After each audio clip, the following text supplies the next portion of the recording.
Good day, everyone. My name is Gisa Ibanez. Today, I will discuss the Module 27, Synthesis of Physical, Cognitive, and Socio-Emotional Development of Pre-Natal Period.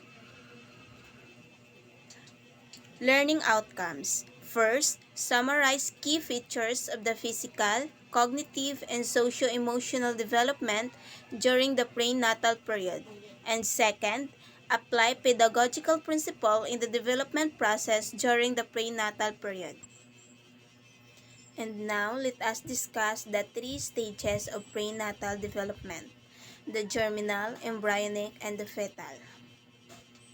The first stage is the germinal stage. This stage is from conception to about 2 weeks. During this period, cells are diving and starting to form the embryo. The placenta and the umbilical cord are forming and connect to begin providing nutrients to the embryo. The germinal stage ends when the mother starts to provide nourishment to the baby. So, here in germinal stage of pregnancy starts at the time of conception. When the sperm and the egg combine to form a zygote, during the germinal stage, the zygote begin to divide in order to implant into the uterine wall. Once implantation is complete, the embryonic stage begins. The second stage is the embryonic stage. The most critical stage starts with the embryonic stage. Physically, the embryo begins to look like a baby. The arms, legs, fingers, toes, and a face all start to develop. All the major organs start to develop as well. The heart, the lungs, and brain start forming within the baby. Although the baby does not have bones yet, he or she starts growing cartilage to support the baby. At this point, it is important that the mother stays healthy since healthy and harmful substances are passed to the unborn baby. Here in the embryonic stage lasts from about the 3rd week of pregnancy until the 8th week of pregnancy. The blastocyst begins to take on distinct human characteristic. It's now called an embryo. Structures and organs like the neural tube, which later becomes the brain and spinal cord, heads, eyes, mouth, and limbs form. And the third and last stage is the fetal stage. The fetal stage of the baby is the last and final stage the baby goes through before birth. During this stage, the baby is now called a fetus. Physically, the baby starts to form bones and all body parts begin to mature. The hair and other organs become stronger and cognitively motor skills begin to develop. The baby can turn, swallow, push, move its head, and suck its thumb. At 28 weeks, the baby can survive outside the womb. A fetus is a prenatal human being between the embryonic stage and the birth. The fetal stage extends from the beginning of the 9th week after the fertilization to about 38 weeks after fertilization, which is the average time of birth. The fetal stage lasts a total of approximately 30 weeks. And now, let us discuss the cognitive development. The cognitive development of the unborn baby throughout the prenatal period, starting within the first week, the baby's brains is organizing and connecting brain cells.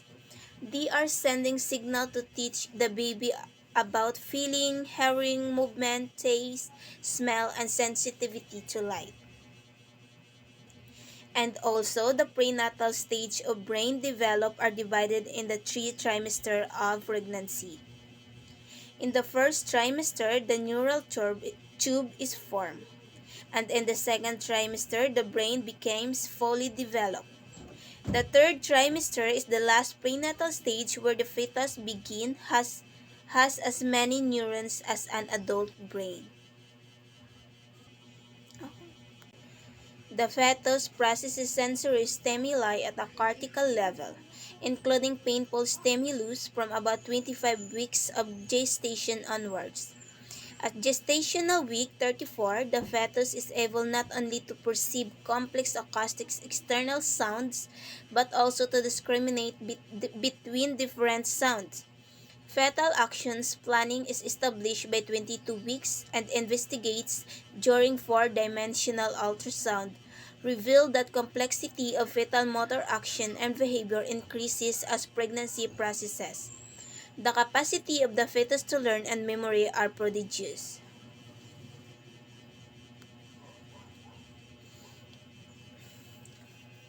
And now the socio-emotional development. The core features of emotional development include the ability to identify and understand one's own feelings, to accurately read and comprehend emotional states in others, to manage strong emotions and their expressions in a constructive manner, to regulate one's own behavior, to develop empathy for others, and to establish and maintain relationships. Like what can young infants see, hear, and smell? Newborn infants' sensory abilities are significant, but their senses are not yet fully developed.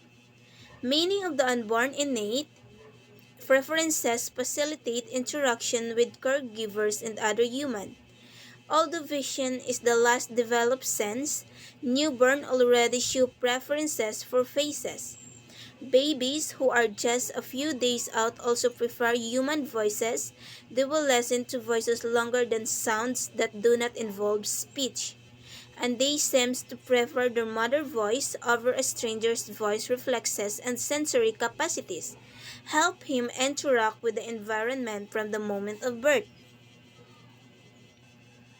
And also, early relationships shape their emotional and social development, and these begin during pregnancy, when a baby's brain is developing rapidly and can be influenced by the physical environment of the womb as well as wider environment and relationship.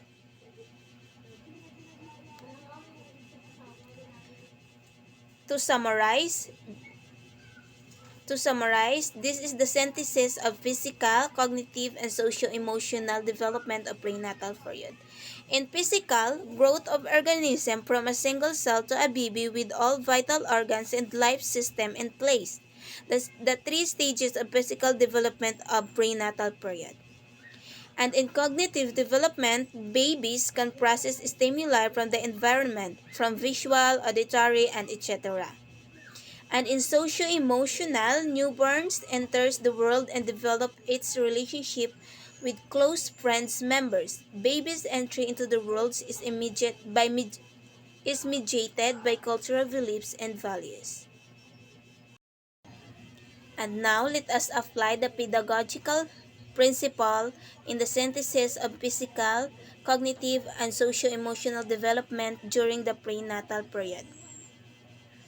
We use the principle referring to the cognitive and metacognitive factors, the nature of the learning process, which is the learning of complex subject matter is most effective when it is an intentional process of constructing meaning from information and experience. The motor learning skills and habits, which is along with the ability to feel, see, and hear, comes the capacity to unconsciously learn and recall memories or remember. And its application of the principle in prenatal is, how is this principle applied in prenatal development? This could be applied when a mother is letting the child in the womb hear the music. This is a proven method in imparting a little knowledge into the child even in the womb. This stage is when the child picks up on the things it hears and reacts it like the famous kicking in the body, in the womb.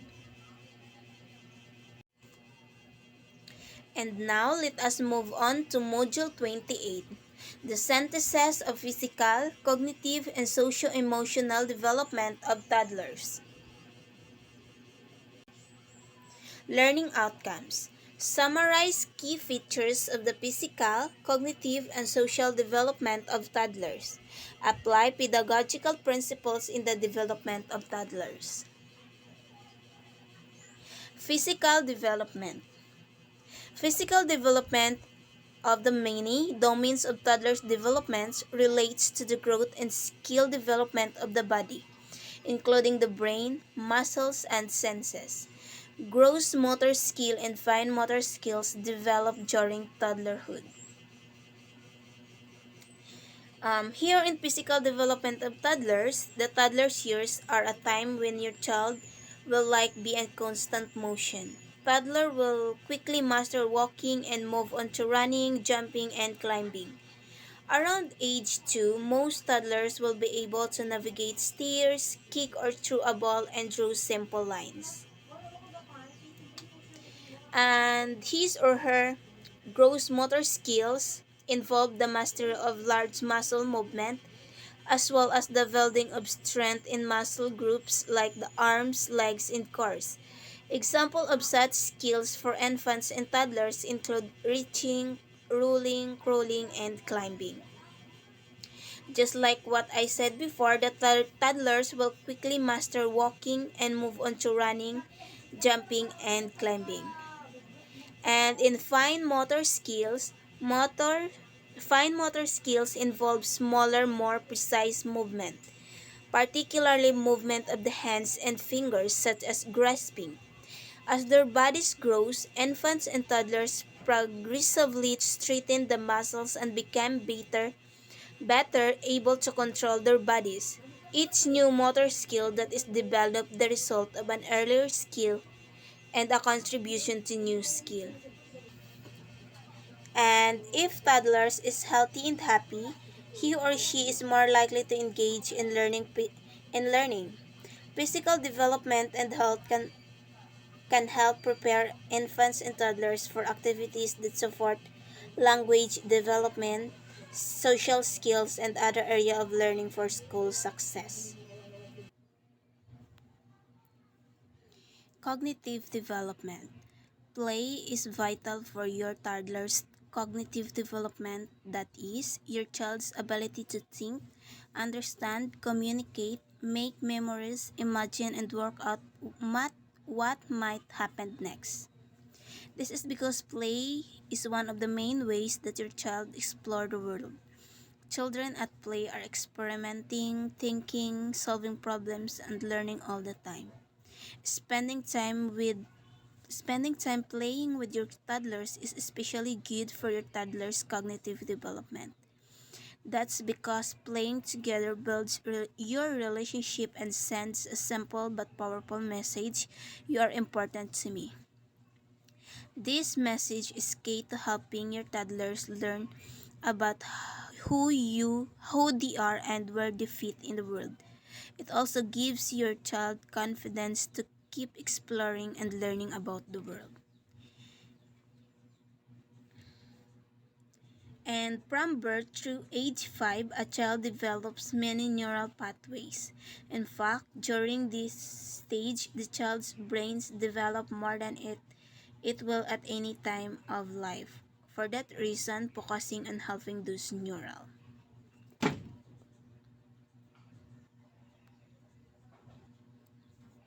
What to expect? Toddlers' cognitive development. Toddlers will probably think how you know what's going on inside their minds. Be unable to separate what's real and what's pretend. For example, they might be easily frightened by monsters in cartoons. Be curious and keep to experiment and explore unfamiliar things. Be able to use words like dark, loud, hard, or heavy in the right way, and understand the meaning of this word by 3 years. Socio-emotional development. Through early relationship and with nurturing responsive interactions, infants and toddlers learn ways of being in relationship, how to get their needs and wants met, and how to identify and regulate emotions. Because these skills develop together, this area of development is referred to as as socio-emotional development. In 12 months, he or she is shy or nervous with strangers, cries when mom or dad leaves, has favorite things and people, show fear in some situation, hands you a book when he or she wants to hear a story, repeats sounds and action to get attention, puts out arm or leg to help with dressing, play games such as peekaboo and pata cake. And in 18 months, likes to hand things to others as play, may have temper tantrums, may be afraid of strangers, shows affection to familiar people, plays simple pretends such as feeding a doll, may cling to caregivers in new situation. And in 24 months or 2 years, copies others, especially adults and older children, gets excited with other children, show more and more independence, plays mainly beside other children, but is beginning to include other children such as in Chase Grim. Here in 24 months, do you really like to play with other children? And in 36 months, copies copies adults and friends, show affection for friends without prompting, takes turn in games, shows concern for a crying friend, understand the idea of mind and his or hers, show a wide range of emotion.